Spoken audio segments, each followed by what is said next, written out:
तो ये है sign to text project.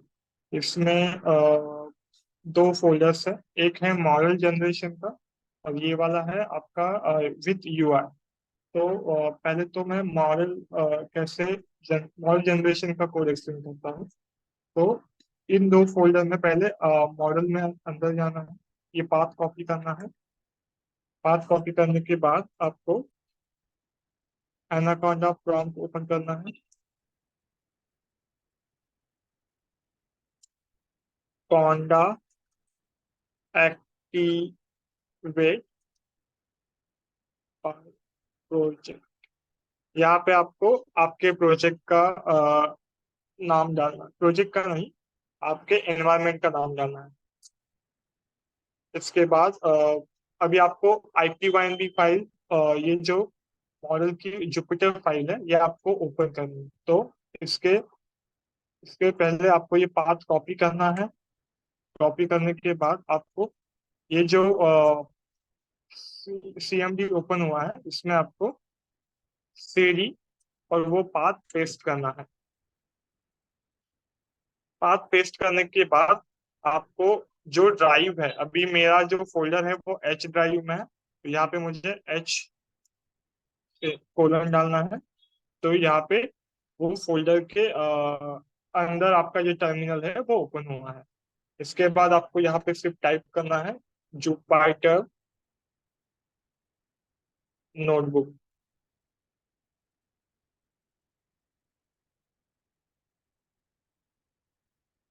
जुपाइटर notebook open होने के बाद यहाँ पे आपको ये जो डेटा सेट है, डेटा सेट कैसे जनरेट किया वो बताता हूँ मैं। अभी इस डेटा सेट फोल्डर में यहाँ पे जितने भी फोल्डर्स हैं उतनी आपकी कैटेगरी रहेगी। अभी यहाँ पे 40 नंबर है, तो आपका कैटेगरी 40 नंबर, कैटेगरी आपकी 40s है। तो यहाँ पे क्या दिख रहा है, वन इमेजेस, सेकंड इमेजेस, सब फोल्डर्स में आपका इमेज जो वर्ड है वो कॉमन है। तो वो निकालने के वो वर्ड निकालने के बाद जो वर्ड, जो कैरेक्टर ये रहता है, रिमेनिंग होता है, वो आपका कैटेगरी है। तो 3 इमेजेस में आपका कैटेगरी रहेगा सिर्फ 3। तो अभी ये क्या होगा, जैसे ही हम ये डेटा सेट जनरेशन की IPYN भी देखेंगे, उसमें आपके आपने जो साइन किया है उसके 1000 इमेजेस कैप्चर्ड होंगी। तो ये आपका डेटा सेट जनरेशन का प्रोसेस है। तो यहाँ पे जो ये ओपन हुआ है आपका फोल्डर, यहाँ पे एक डेटा सेट जनरेशन .IPYN भी फाइल है। तो इस फाइल में पहले तो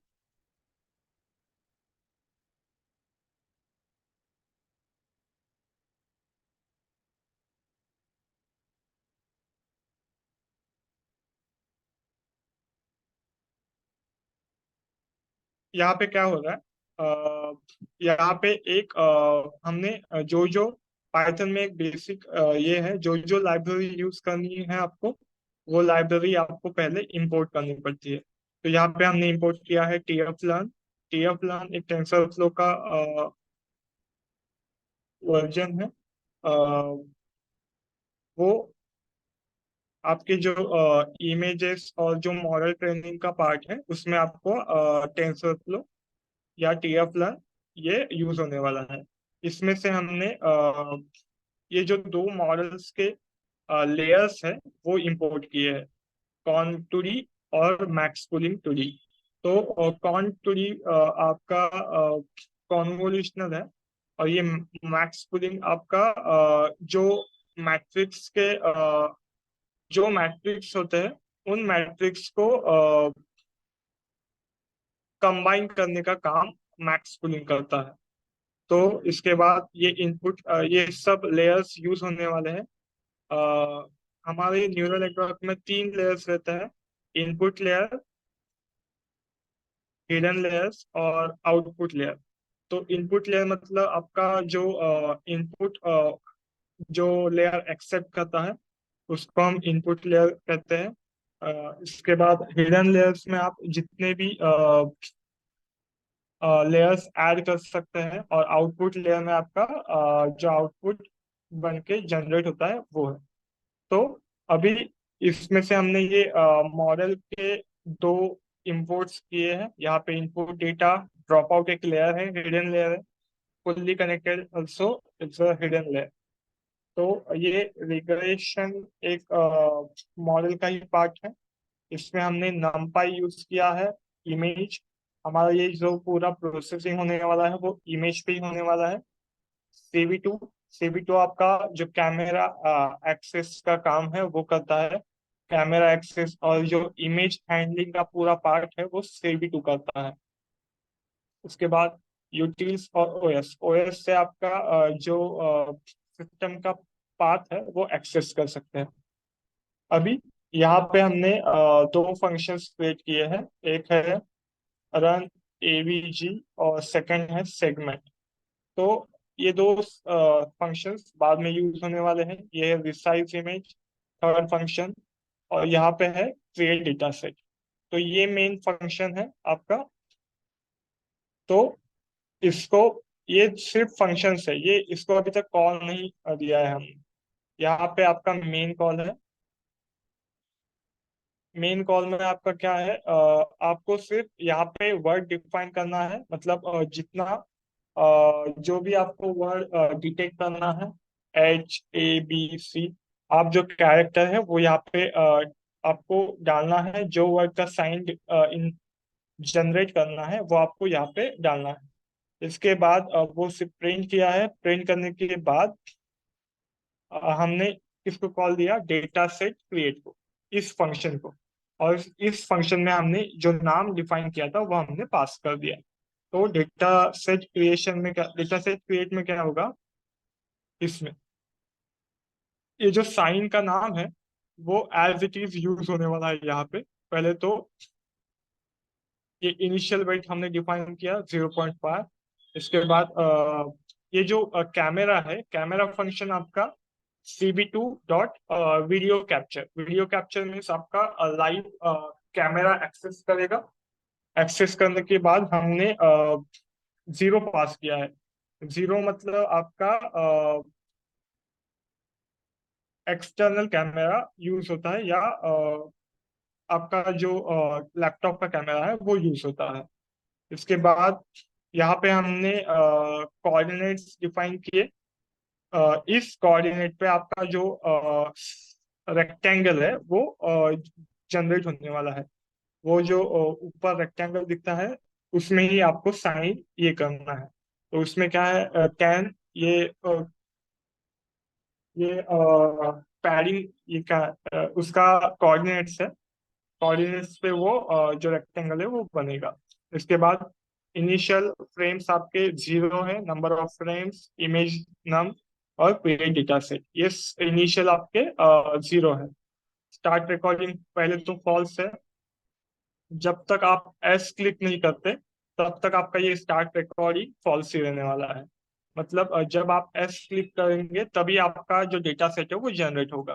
तो वाइल ट्रू, वाइल ट्रू मतलब आपका जब तक ये फ्रेम का जो ब्रेक नहीं होता तब तक ये लूप, वाइल लूप चलने वाला है।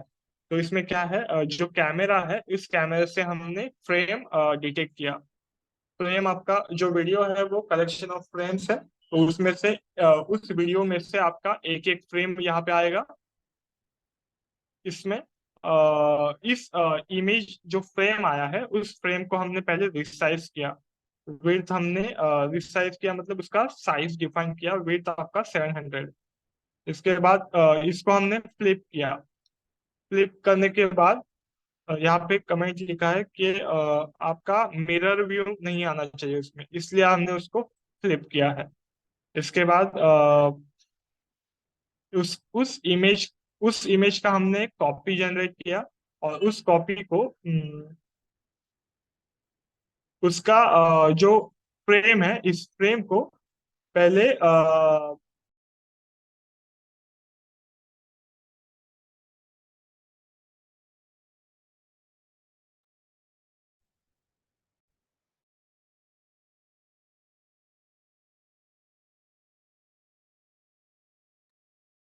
यहाँ पे हमने उसका शेप डिफाइन किया है। उस शेप मतलब आपका जो हाइट है और वेट है यहाँ पे आपको फ्रेम डॉट शेप से मिल जाएगा। इसके बाद हमने इस फ्रेम का जो top down top bottom right left ये कोऑर्डिनेट्स डिफाइन किए। डिफाइन करने के बाद हमने इस इमेज को जो आपका फ्रेम है उस फ्रेम को ग्रेस्केल इमेज में कन्वर्ट किया। ग्रेस्केल इमेज में कन्वर्ट किया, ब्लैक ग्रेस्केल इमेज मतलब आपका जो ब्लैक एंड व्हाइट इमेज है उसमें। जब तक आपके 30 फ्रेम्स कलेक्ट नहीं होते तब तक वो ये वाला जो फंक्शन है ग्रेस्केल इमेज वाला वो रन करता रहेगा। इसके बाद आपका जैसे ही हैंड डिटेक्ट हुआ यहाँ पे, हमने स्टार्ट रिकॉर्डिंग यहाँ पे है ना, ठीक है। तो सेगमेंट यहाँ पे जो हैंड के सेगमेंट से वो हमने ग्रेस्केल इमेज से फेच किए, दिखते हैं क्या है इस फंक्शन में।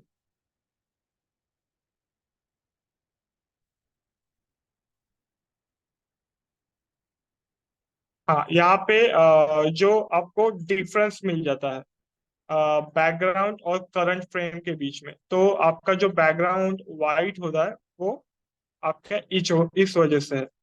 तो यहाँ पे हमने थ्रेशोल्ड डिफाइन किया है। थ्रेशोल्ड में आपका थ्रेशोल्ड हमने सेट किया है। इतने थ्रेशोल्ड तक ही वो जो इमेज है वो आपका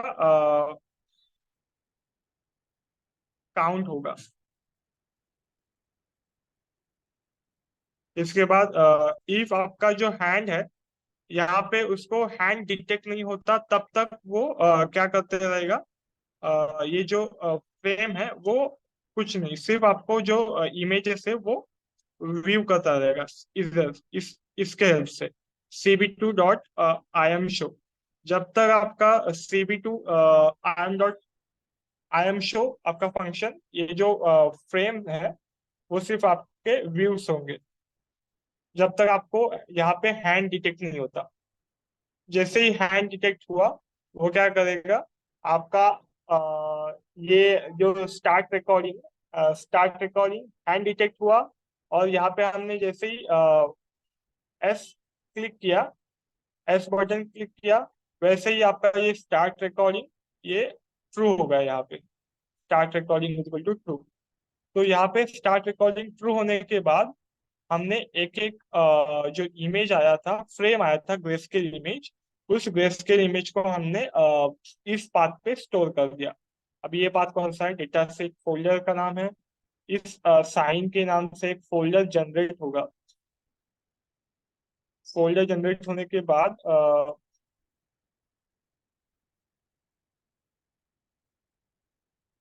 यहाँ पे हमने पहले चेक किया है कि आपका फोल्डर ऑलरेडी जनरेटेड है क्या।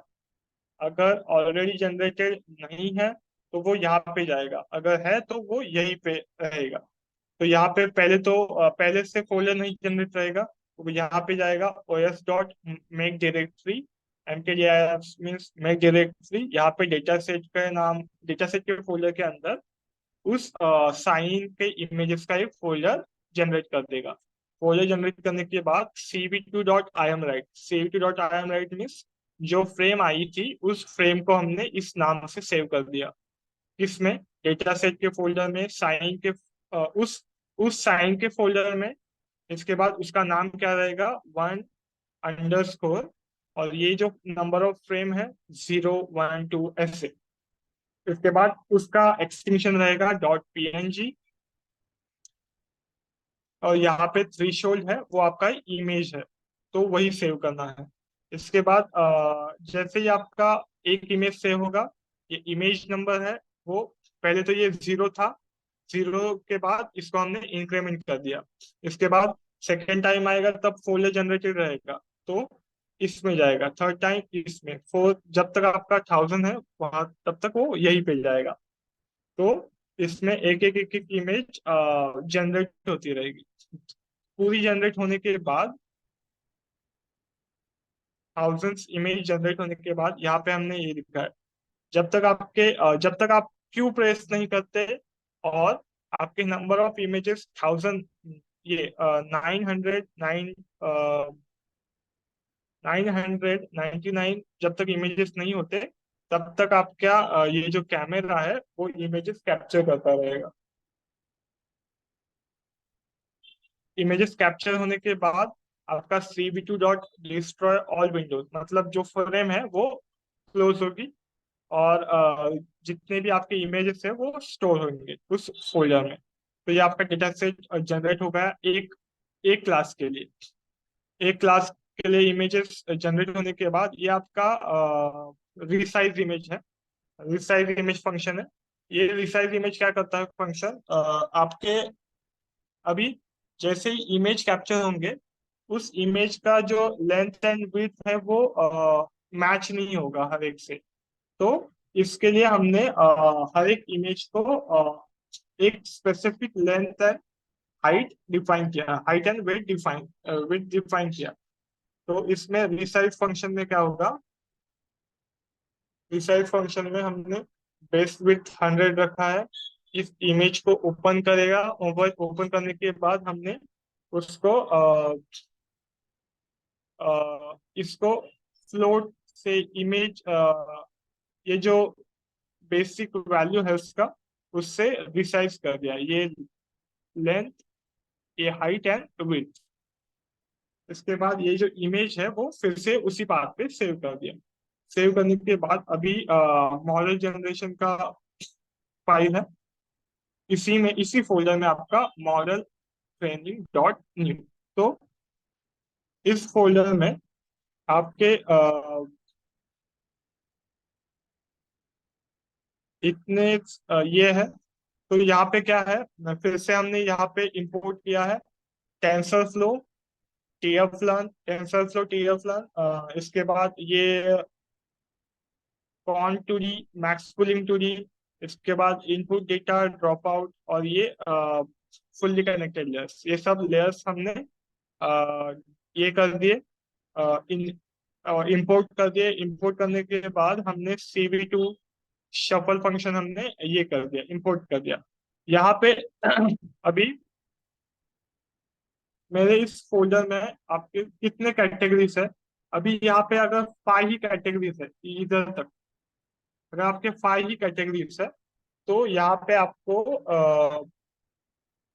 इतना ही रखना है, 1 2 3 4 5, इतना ही रखना है। बाकी का जो है वो सब कट कर देना है। तो जितने आपकी कैटेगरीज रहेंगी उतने आपके यहाँ पे फॉर लूप रहेंगे।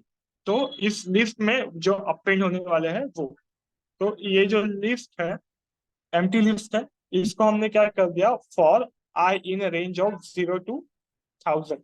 मतलब हर एक जो जो हमने 1000 आपके इस हर एक फोल्डर में 1000 इमेजेस रहेंगे। तो 1000 बार वो आइटरेट होगा फॉर लूप। इसके बाद इस इमेज को हमने पहले रीड किया, CV2 dot I am read data set. अभी यहाँ पे 1 डॉट इमेजेस, आपको यहाँ पे हर एक कैटेगरी का जो फोल्डर है उस फोल्डर का नाम यहाँ पे पेस्ट करना है। पेस्ट करने के बाद आपको सिर्फ यही चेंज करना है, ये वाला। इसके बाद जो बाकी का है वो डायरेक्टली वो ले लेगा। अभी यहाँ पे 0 है तो वो 0 आएगा, फर्स्ट आएगा, सेकंड आएगा। तो वो लाइन वाइज आपके हर एक जो इमेजेस है उसको फेच करेगा। फेच करने के बाद हर एक इमेज को ग्रेस्केल इमेज में कन्वर्ट करेगा। ग्रेस्केल इमेज में कन्वर्ट करने के बाद यहाँ पे हमने इमेज पास कर दी CV2 डॉट ये BGR2 ग्रे, ये हमने फंक्शन कॉल किया। तो आपको डायरेक्ट ग्रेस्केल इमेज मिलेगा। ये जो ग्रेस्केल इमेज है उसका जो एरे है, पहले तो आपका ग्रेस्केल इमेज क्या रहेगा, ग्रेस्केल इमेज क्या रहेगा, ये जो ये जो इमेज है, इस इमेज को जितना भी ब्लैक है वो अलग मैट्रिक्स से डिफाइन करेगा, और ये जो व्हाइट है वो अलग मैट्रिक्स से डिफाइन करेगा। तो हर एक ये जो मैट्रिक्स है इसको हमने एक पहले तो रिशेप कर दिया, क्योंकि हर एक इमेज का जो शेप है वो मैच होना चाहिए। अगर ये इसका इसका शेप मैच नहीं हुआ इससे, तो वो बराबर ये जो एक्यूरेसी है वो नहीं आएगी। तो इसमें हमने क्या किया, load images dot append greyscale image था, उसको हमने रिशेप करके अपेंड कर दिया। तो इस लिस्ट में जितने भी कैटेगरीज है, उन सब कैटेगरीज का इमेज का जो मैट्रिक्स है वो सेव रहेगा। ठीक है, तो ये जो लिस्ट है वो हो गया। यहाँ पे 40 है तो वो 40 तक किया है मैंने। इसके बाद ये वाला है आउटपुट वेक्टर। इस आउटपुट वेक्टर वेक्टर है, इसमें भी हमने एक लिस्ट डिफाइन किया है, एम्प्टी लिस्ट। इस एम्प्टी लिस्ट में हमने इस एम्प्टी लिस्ट में हमने फिर से 40 बार फॉर लूप बनाया है for I in range of 0 to 1000। और इस वेक्टर में, आउटपुट वेक्टर में, हमने एक लिस्ट अपेंड किया है। वो जो लिस्ट है वो आपका 40, उस लिस्ट का लेंथ आपका 40 है। और अगर आपका लेंथ 40 है तो आपका जितना नंबर का कैटेगरी है उस नंबर का आपको 111 अपेंड करना है। तो अभी आपका 5 ही कैटेगरी है, तो हर एक 5 कैटेगरीज में ये जो फॉर है 5 रहेंगे। यहाँ पे जो लिस्ट है वो 5 रहेगी, और हर एक में डायगोनली आपको 111 अपेंड करना है। ठीक है, बाकी का ये जो 1000 है वो कुछ चेंज नहीं करना है।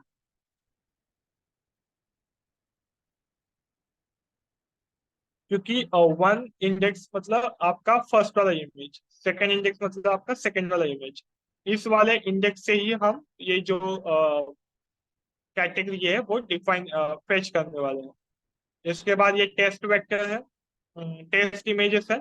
अभी ये जो ट्रेनिंग का डेटा सेट था, ये आपका टेस्टिंग का डेटा सेट है। टेस्टिंग के लिए सिर्फ हमने 100 इमेजेस ही लिए है, और ट्रेनिंग के लिए 1000, और टेस्टिंग के लिए 100। तो हर एक ये सेम है। इसका लिस्ट अलग है, और इसके आउटपुट वेक्टर्स का भी लिस्ट अलग।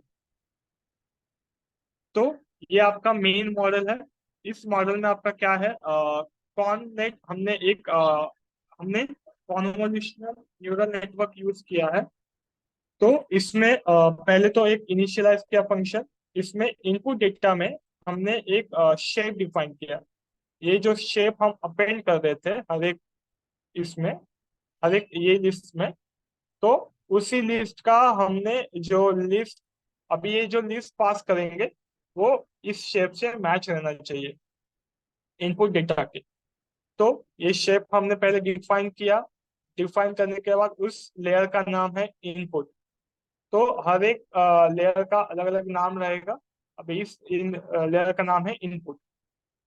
या इसके बाद कॉन नेट हमने इनिशियलाइज की फिर से। यहाँ पे कॉन टू डी इम्पोर्ट की इनिशियलाइज किया। इसमें ये कॉन्वोल्यूशनल टू डी ये है, 2 डायमेंशनल कॉन्वोल्यूशनल न्यूरल नेटवर्क। इसके बाद ये जो कॉन हमने इनिशियलाइज किया था, ये हमने पास कर दिया। 32 आपके फिल्टर्स है, और ये 2 चैनल्स है कुछ। इसके बाद ये एक्टिवेशन रेलू हमने पास किया है। रेलू आपका एक्टिवेशन फंक्शन है, वो वो हमने यूज किया है। इसके बाद max pool two D. Max pool two D आपके जो मैट्रिक्स है, उस मैट्रिक्स में अभी आपके यहाँ पे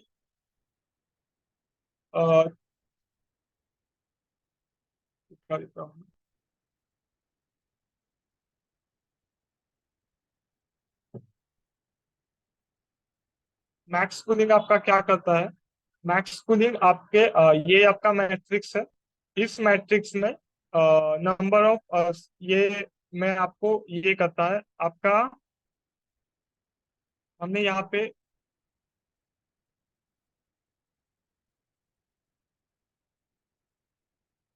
डिफाइन किया है मैक्स कूलिंग कॉन, जो कॉन नेट, और ये टू डिफाइन किया है। तो आपका इसमें टू में आपका ये जो मैट्रिक्स है वो जनरेट होगा, और इस मैट्रिक्स का जो हाईएस्ट नंबर है ये आपका इसमें जाएगा, उस मैट्रिक्स का। मतलब ये जो मैक्स पूल टू डी है, आपके जो हाई हाई स्केल फीचर्स है उनको एक्सट्रैक्ट करता है, मतलब वही लेता है, बाकी के जो लो लेवल है उनको नहीं लेता। अभी इसमें से मैक्स कौन सा है, 30, तो 30 आएगा। इसमें से 112 ये आएगा, 37 आएगा। तो ये आपके जो मैक्स टू ये आपका मैक्सिमम फीचर्स ही लेता है, जितने जो मैक्स फीचर है वही लेगा। इसके बाद ये हमने एक एक लेयर ऐड करते लिए करने कर रहे हैं। ये इनपुट लेयर है, ये बाकी के ये जो है वो हिडन लेयर है इधर तक, और लास्ट वाला आउटपुट लेयर। इसमें पहले हमने मैक्स कूलिंग ऐड किया, इसके बाद और एक conv two D layer add किया। ये इतने conv two D layer add किए हैं, और इसमें हर एक में अलग अलग बैच साइज डिफाइन किया है। और ये एक्टिवेशन फंक्शन आपका रेलू है। रेलू आपका मैक्सिमम हाई एक्यूरेसी वाला एक्टिवेशन फंक्शन है। इसके बाद फुल्ली कनेक्टेड लेयर क्या है, फुल्ली कनेक्टेड लेयर आपके न्यूरॉन्स में जो पीछे वाला न्यूरॉन है प्रीवियस न्यूरॉन को कनेक्ट रहता है, इसलिए हमने फुल्ली कनेक्टेड लेयर डिफाइन किया है। तो आपके न्यूरॉन्स है वो एक दूसरे को कनेक्टेड रहते हैं। तो फुल्ली कनेक्टेड लेयर हमने यहाँ पे डिफाइन किया 2 बार। इसके बाद एडम ऑप्टिमाइजर, लर्निंग रेट आपने डिफाइन किया है।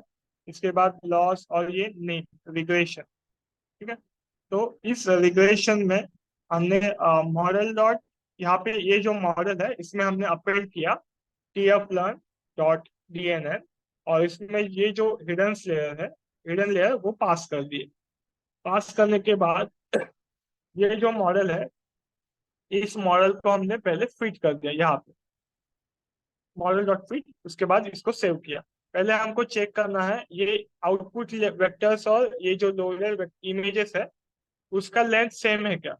अगर लेंथ सेम है तो ही वो ये जो मॉडल है वो बड़ा बड़ा ट्रेन होगा, नहीं तो नहीं।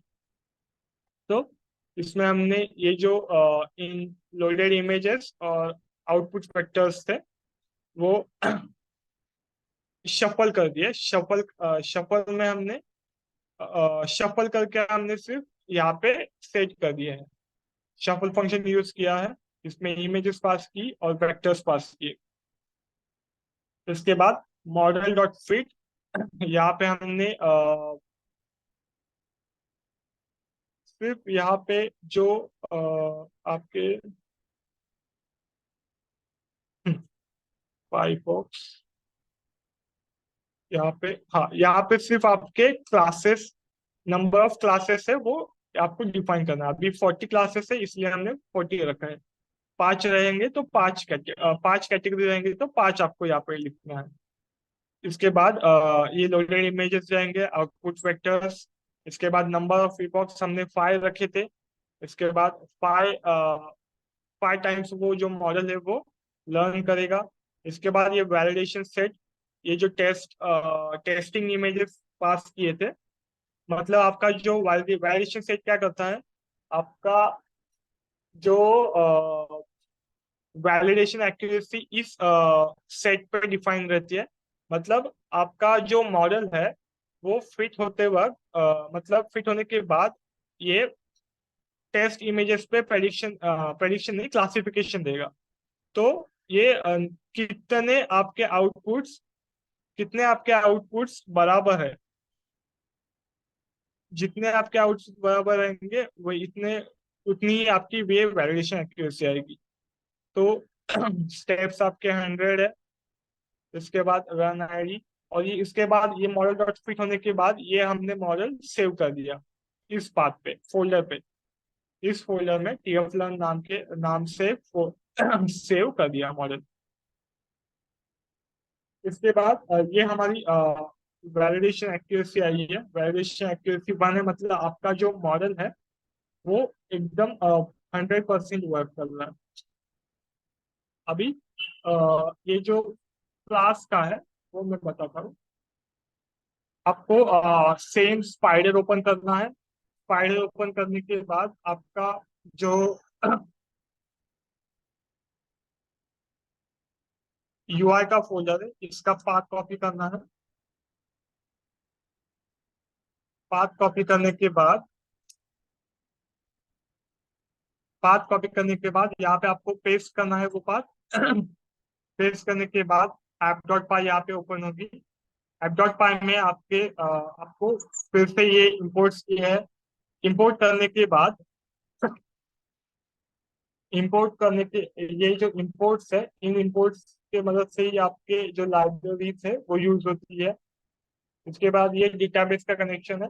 इस डेटाबेस के कनेक्शन में हमने PyMySQL लाइब्रेरी यूज किया है।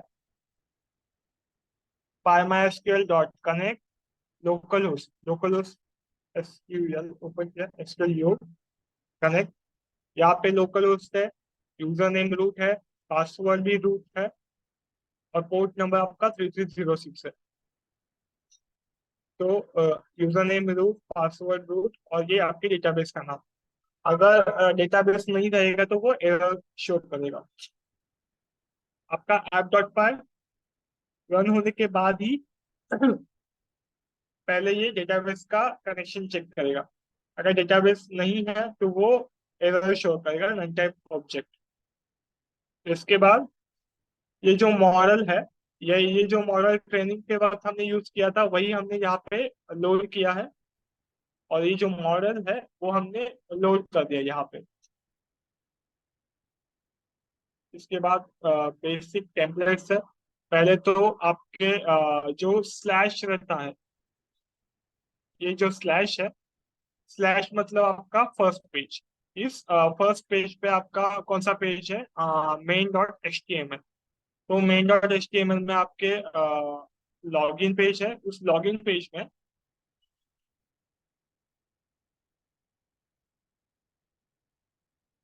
पेज स्लैश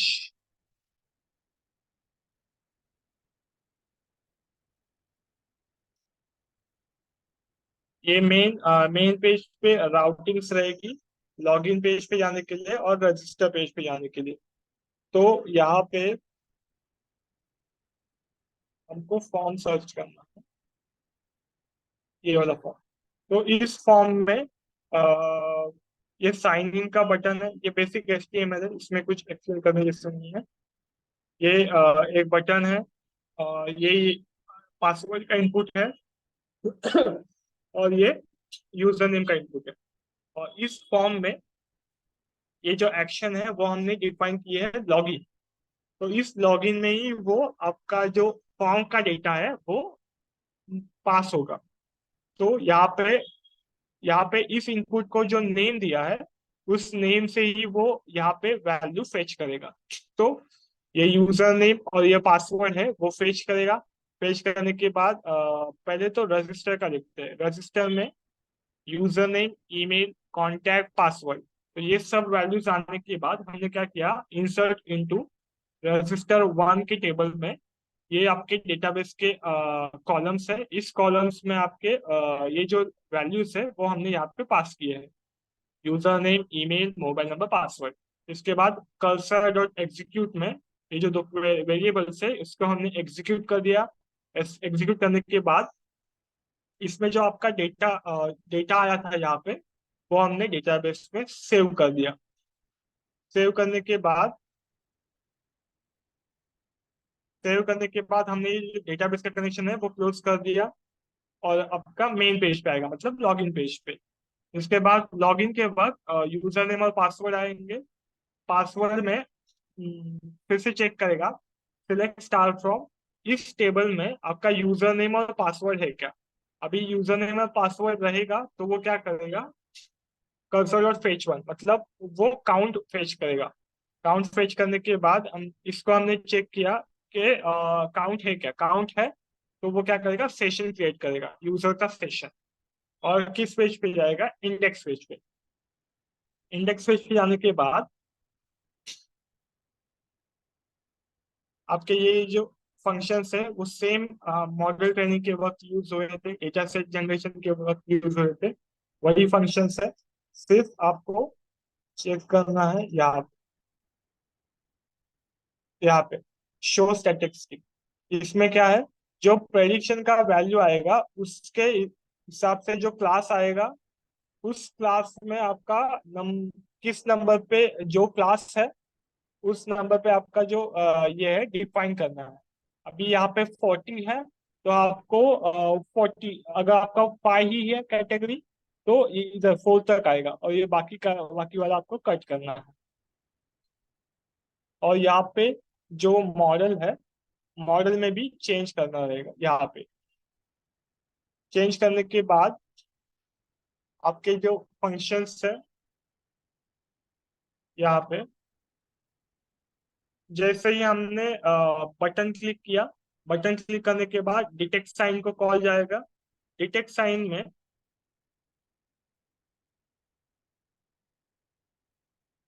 डिटेक्ट साइन में आपका कैमरा स्टार्ट होगा।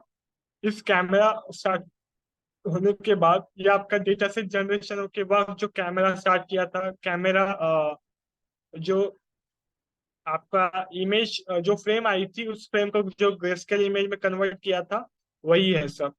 इसके बाद इसके इसमें सिर्फ स्टार्ट रिकॉर्डिंग में आपका जो फ्रेम है, फ्रेम में जो जो इमेज आएगी, उस इमेज को हमने पहले रिसाइज कर दिया। ये देखिए, पहले जो फ्रेम आई थी उसको हमने रिसाइज कर दिया। रिसाइज करने के बाद हमने प्रेडिक्ट फंक्शन को, गेट प्रेडिक्शन क्लास को कॉल किया है। और इसमें आपका temp डॉट png ये किया है। मतलब जैसे ही आपके फ्रेम्स चेंज होंगे, यहाँ पे एक इमेज सेव होगी। इस इमेज में ये इमेज आपका मॉडल को जाएगा, और ये वाला जो मॉडल है वो आपका प्रेडिक्शन देगा कि आपका कौन सा क्लास है। शो स्टैटिस्टिक में शो स्टैटिस्टिक में हमने यहाँ पे क्लास डिफाइन किया, और ये कॉन्फिडेंस मतलब कितने परसेंट में वो एक्यूरेसी बता रहा है आपको। इसके बाद स्पीच टू टेक्स्ट में ये वाला फंक्शन है। जैसे ही आप बटन क्लिक करेंगे, यहाँ पे एक कॉल आएगा, रिकॉर्डिंग फॉर 10 सेकेंड्स। तो यहाँ पे माइक्रोफोन स्टार्ट हुआ, आपके लैपटॉप का माइक्रोफोन स्टार्ट होगा। रिकॉग्नाइजर एडजस्टिंग फॉर, ये इनबिल्ट फंक्शन है उनके स्टार्ट स्पीच रिकॉग्निशन के। इसके बाद ये जो रिकॉर्डिंग ऑडियो आएगा, ये रिकॉर्डिंग ऑडियो हमने पहले तो रिकॉर्डिंग ऑडियो डायरेक्ट आपको पास करना है रिकॉग्नाइजर, गूगल रिकॉग्नाइजर को। तो ये जो ऑडियो के हिसाब से वो टेक्स्ट है, वो फेच करेगा। टेक्स्ट से आपका जो टेक्स्ट है वो डिटेक्ट होगा। डिटेक्ट होने के बाद हमने फिर से इसको पहले इसको हमने टेक्स्ट आया था वो एज इट इज आपके नेक्स्ट पेज पे जाएगा। इसके बाद ये जो माइक्रोफोन फिर से हमने इस टेक्स्ट को लोअर केस में कन्वर्ट कर दिया, और आपके डेटाबेस फोल्डर में ये जो जितने भी लेटर्स डिफाइन रहेंगे डेटाबेस फोल्डर्स में, वो फोल्डर्स के पाथ उठाएगा और इस लिस्ट में अपेंड करेगा, एलएसटी लिस्ट में अपेंड करने के बाद वो as it is next page पे आपको व्यू होगी इमेजेस। उतने ही इमेजेस आपको दिखेंगे। इतना ही। Thank you.